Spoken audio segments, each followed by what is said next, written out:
এই দেন সেই লোক যার জমিতে আপনারা দেখলেন বেগুন, পটল, ভেন্ডি, পানির বাটা, আর আজ কি দেখেন পেঁয়াজ পেঁয়াজ তুলছে। আর জমি শেষ নাই। এই দেখেন জোন দেখেন, এই দেখেন মোটামুটি 50-60 বিঘা জমি আবাদ করে দেখেন পেঁয়াজ তুলছে। গরিব গরিব মানুষ দেখে সে পেঁয়াজ বিলি করে বাড়ি থেকে 5 কেজি 10 কেজি এগুলি সব। এই দেখেন জমি দেখেন পেঁয়াজের।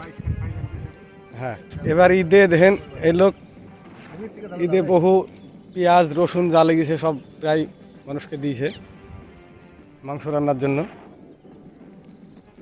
এই লোক খুব ভালো লোক, টাকার শেষ নাই।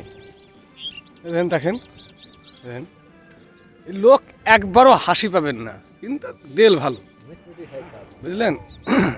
বিরাট দেল।